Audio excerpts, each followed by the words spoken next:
So I don't know about you, but when I'm airbrushing for quite some time, my finger tends to get sore from just pulling back on that trigger so much. In this video, I'm going to share a tip that's going to help you minimize that and allow you to airbrush for longer and a lot more comfortably. And what I want to discuss is the trigger throw. Now you can see on this Iwata HPC SE clips, it's fairly tight at the moment. Did you know that you can actually loosen the throw on the trigger? To do that, unscrew the handle and you loosen this section here.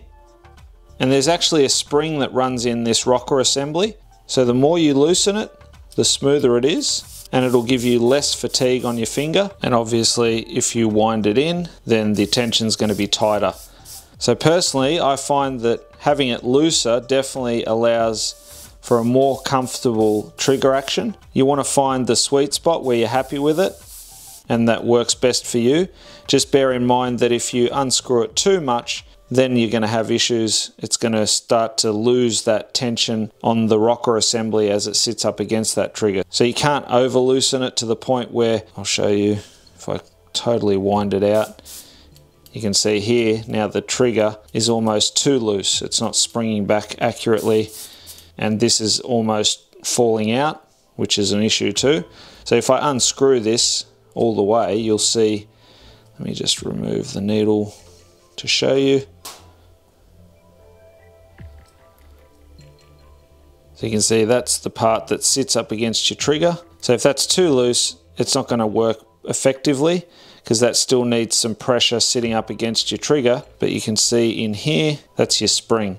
So obviously when you tighten it, it's going to compress that spring, and loosen it, it's going to be a lot looser. And to reinsert it, you can see it just sits up against your trigger like so, and then you wind that in, put the locking nut back on. Don't screw it all the way in because then you won't be able to get the needle in. You need to leave it loose in order to reinsert the needle, which you want to do carefully, and then you need to tighten it. Always remember to tighten it and then put your handle back on. Now you can see we have a bit of a looser action. Go a little bit further. And you can see I've gone too far now and there's a gap within the handle.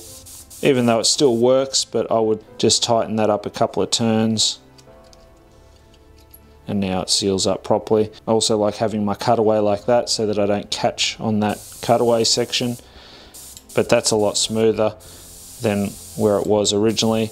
And you can see by putting my finger over the front, I'm creating less need for movement in my finger to create the same amount of throw, whereas if I'm like this, I really have to do a larger action to get that same sort of movement. So that is going to tire my finger out a lot quicker than running it like that.